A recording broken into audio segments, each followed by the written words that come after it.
Hello students, good morning. Welcome in your my Sanskrit class. Okay. Students, आप लोगों ने अभी तक ग्रामर का क्लास किया, जो आपके पाठ्यक्रम में था वो आपने पढ़ा। आज मैं संस्कृत अनुवाद में चलती हूँ आप लोगों को लेकर। देखते हैं, सिखाते हैं, सीखते हैं कि आज संस्कृत अनुवाद कैसे बनता है। सबसे पहले मैं बताना चाहूँगी संस्कृत स्टूडेंट्स को कि यह जो संस्कृत अनुवाद है वह 9th क्लास के लिए भी है और 10th के क्लास में भी पाठ्यक्रम में है, सिलेबस में यह संस्कृत अनुवाद 10th में भी है, 9th में भी है। तो दोनों बच्चों को देखना होगा, सीखना होगा। और सबसे पहले ये जो आपका ये संस्कृत अनुवाद है वह 10th के बोर्ड में भी आता है। तो ध्यान से आज सीखेंगे कि कैसे बनता है संस्कृत अनुवाद। तो स्टूडेंट, संस्कृत अनुवाद बनाने से पहले आप लोगों के मन में बहुत तरह की डिफिकल्टियाँ आती होंगी, प्रॉब्लम्स आते होंगे, सोचते होंगे कि यहाँ पर क्या लगाएं, यहाँ पर क्या लगाएं, यहाँ पर लट लकार लगाएं कि यहाँ पर कौन सी विभक्ति लगाएं।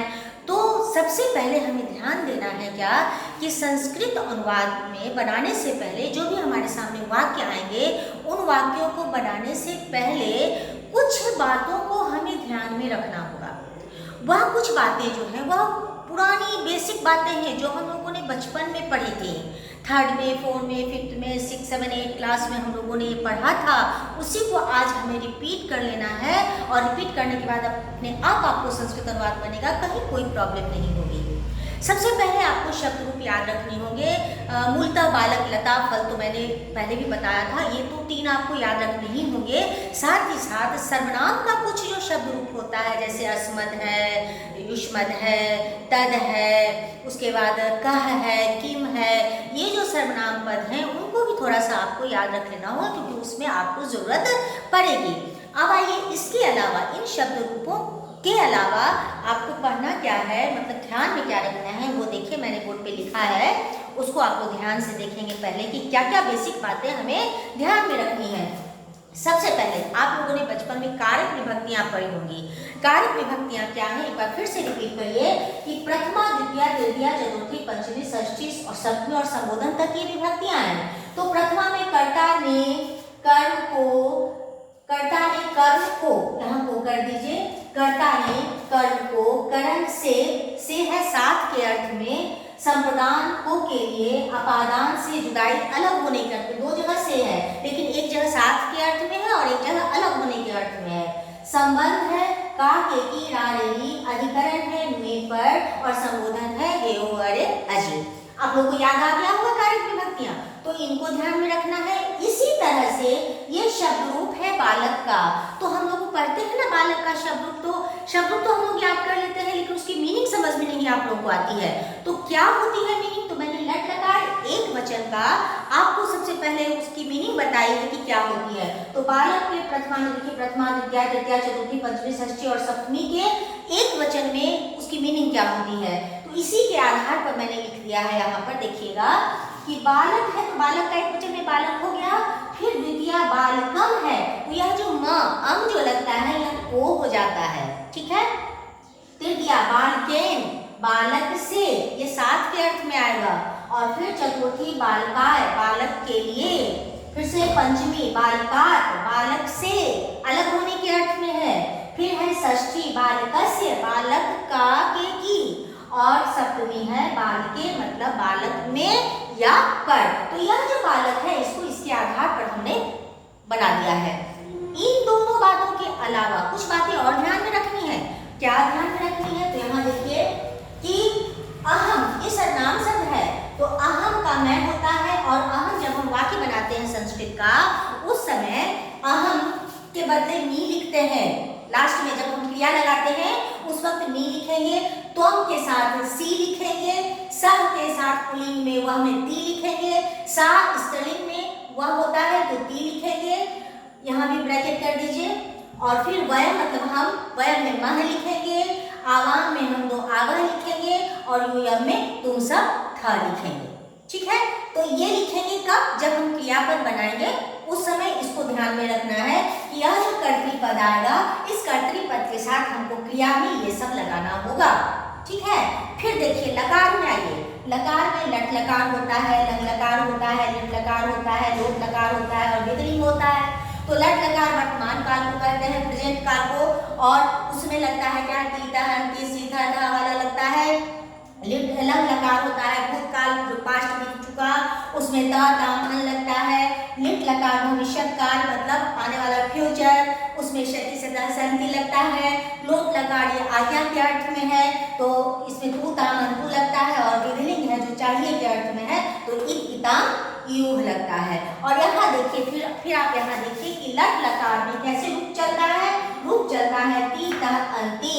तो ती है एक वचन है, तह द्विवचन में वे दो हैं, और अंति बहुवचन में वे सब हैं। ठीक है, तो आपको इसे ध्यान रखना है, इसे ध्यान रखना है, इसे ध्यान रखना है, और इन बातों को ध्यान में रखना है। इसके बाद आपका संस्कृत अनुवाद फटाफट बनेगा।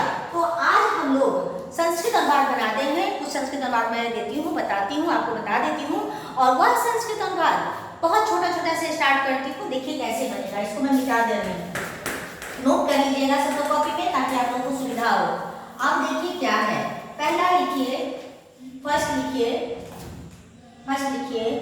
राम आम को खाता है।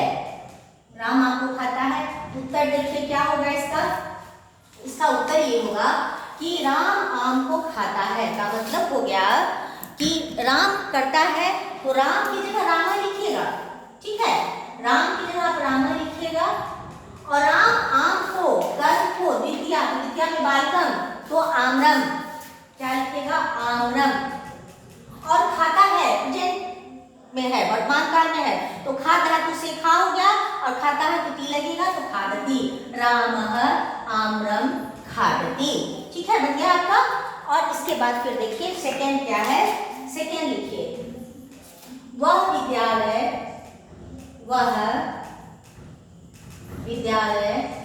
से आता है। अब देखिए वह विद्यालय से आता है, क्या होगा, वह का बताएंगे सह होता है, और विद्यालय से है मतलब अलग होने के अर्थ में, विद्यालय से वो आ रहा है, तो यहाँ पर पंचमी विभक्ति लग जाएगी, बालक से वाला, तो क्या हो जाएगा, बालकात की जगह पर विद्यालयात, सह विद्यालयात। और गच्छति का हो जाता है का गच्छति, तो आता है का आगच्छति, तो आगच्छति, सह विद्यालयात आगच्छति।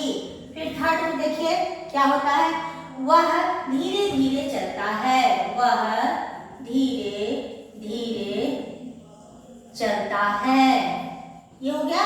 तो वह का क्या होता है, स होता है, और धीरे धीरे का होता है शनैः शनैः, सह शनैः शनैः। और चल धातु है और प्रेजेंट टेंस में है, वर्तमान काल में है, तो चलती, सह शनैः शनैः चलती। चौथा नंबर में देखिए, वह बालक पेड़ के नीचे बैठता है, वह बालक पेड़ के नीचे बैठता है, हो गया। तो वह का हो जाएगा सह, और बालक एक वचन है तो बालकः। फिर हो गया पेड़ के, तो पेड़ के, तो यहाँ के कहाँ आ रहा है, देखिए षष्ठी विभक्ति में आ रहा है, बालकस्य, बालक का के की, तो बालकस्य हो रहा है, तो पेड़ का हो गया वृक्षस्य, बालकः वृक्षस्य। और नीचे का होता है अधः, बैठता है का तिष्ठ धातु है, तो तिष्ठतः, तिष्ठति एक वचन है, और इसमें बैठता है एक वचन, और लट लकार है, वर्तमान काल है, तो तिष्ठति। फिर पांचवा में आइए, पांचवा में क्या है, तुम जाते हो, तो यहाँ तुम है ना, तुम का क्या बताई हूँ, त्वम, और गम धातु, जाते हो तो गम धातु, और तुम के साथ सी लगता है, तो त्वम गच्छसि। ठीक है, त्वम गच्छसि हो गया। फिर आइए 6 में, मैं आम, ये तो हो, मैं आम को खाता हूँ, ये हो गया ना, मैं आम को खाता हूँ, तो मैं का हो गया अहम, आम को तो द्वितीया विभक्ति बालकम, तो आम्रम, अहम आम्रम अहम, आम्रम और खादामी। अहम के साथ मी लगता है तो खादामी। अहम, आम्रम, खादामी। समझ में आया? इसी तरह से बनाए जाते हैं संस्कृत अनुवाद। ठीक है, फिर अगले क्लास में फिर कैसे और संस्कृत अनुवाद बनेगा इस पर हम फिर से चर्चा करेंगे। तब तक के लिए थैंक्स, बाय।